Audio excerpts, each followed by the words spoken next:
మీ కోరిక నెరవేరే సమయం వచ్చేసింది కాబట్టి మీ దాకా ఈ వీడియో వచ్చింది. నేనెక్కడో లేనండి. కాంచీపురంలోని కామాక్షి అమ్మవారి టెంపుల్‌లో అయితే ఉన్నాను. ఇప్పుడు మీకు నేను చూపించబోయేది కామాక్షి అమ్మవారి టెంపుల్‌లో కోనేటి దగ్గర నుంచి మీకు కనిపిస్తున్న గోపురాల వ్యూ అయితే మీరు చూడొచ్చు. 3, 4 గోపురాలైతే మీకిక్కడ కనిపిస్తాయి. ఇక్కడ కనిపించే రాజగోపురాలన్నీ ఎంతో హుందాగా ఉంటాయి.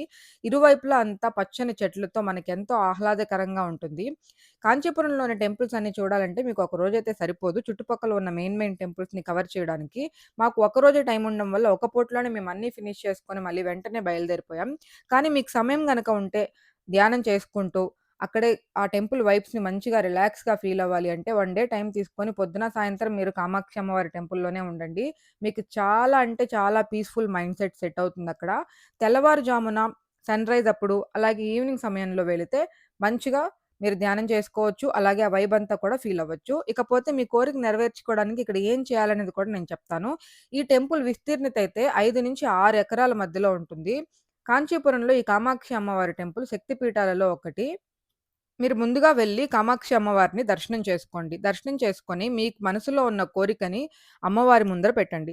అలాగే మీ కోరికలో న్యాయం ఉండేలాగా చూసుకోండి. ఖచ్చితంగా మీ కోరికలో న్యాయం ఉంటే తప్పకుండా నెరవేరుతుంది. అమ్మవారి దగ్గర మీ కోరికని మీకేం కావాలో గట్టిగా అడిగి దర్శనం చేసుకున్న తర్వాత మీరు 9 ప్రదక్షిణాలైతే చేయండి. ముందుగానే చెప్పాను కదా! 5-6 ఎకరాలు ఉంటుంది కాబట్టి మీరు ముందే నిర్ణయించుకొని అమ్మవారిని మనసులో స్మరించుకుంటూ 9 ప్రదక్షిణలు చేసిన తర్వాత ఏదైనా 9 పళ్ళని బయటక్కడ ధ్వజస్తంభం దగ్గర అమ్మవారికి సమర్పిస్తున్నట్లుగా పెట్టి, అమ్మవారితో ఇలా చెప్పుకోండి. నేను 9 ప్రదక్షిణలు చేసి 9 పళ్ళని సమర్పించాను. అమ్మ నా కోరికను నెరవేర్చు అని మనస్ఫూర్తిగా అమ్మవారిని వేడుకోండి. లేదా మీకు వీలైతే జనం రద్దీ తక్కువగా ఉంటే రెండోసారి కూడా మీరు దర్శనానికెళ్ళి అక్కడికెళ్ళి అమ్మని చూస్తూ కూడా మీరు ఈ మాట చెప్పవచ్చు. మీరు ఈ విధంగా చేస్తే మీకెప్పటినుంచో తీరని కోరిక ఖచ్చితంగా మీ కోరికలో న్యాయం ఉంటే ష్యూర్‌గా జరుగుతుంది. టెంకాయ కొట్టాలంటే కూడా ఒక ఆర్ట్ ఉండాలండి అనేది నేను టెంకాయ కొడితే మాత్రమే నాకర్థమవుతుంది. ఒక్కోసారి కొట్టగలుగుతాను. ఒక్కోసారి మాత్రం బ్రేక్ కాదు. మళ్ళీ తిరిగి పక్కన మా ఆయనకే ఇచ్చేస్తా ఉంటాననమాట. సో, మీరు మరెప్పుడెళ్తున్నారు కాంచీపురంకి?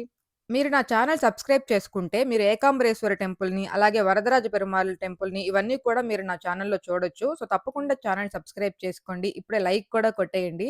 మేము కాంచీపురంలో ఎంటర్ అవ్వగానే మాకు అమ్మవారే మెయిన్‌గా ఎదురుగా వచ్చి మాకు స్వాగతం చెప్పారు. ఎందుకంటే, ఆ రోజు ఉత్సవాలు జరుగుతున్నాయి కాబట్టి, హ్యాపీగా దర్శనం అంతా కంప్లీట్ అయిపోయిన తర్వాత మంచిగా బ్రేక్‌ఫాస్ట్ చేసి, మేమైతే తిరిగి మళ్ళీ మా మిగతా టెంపుల్స్ అన్నీ సందర్శించడానికైతే బయలుదేరిపోయాం. మరో మంచి వీడియోతో మళ్ళీ కలుసుకుందాం. అంతవరకు సెలవు. బాయ్.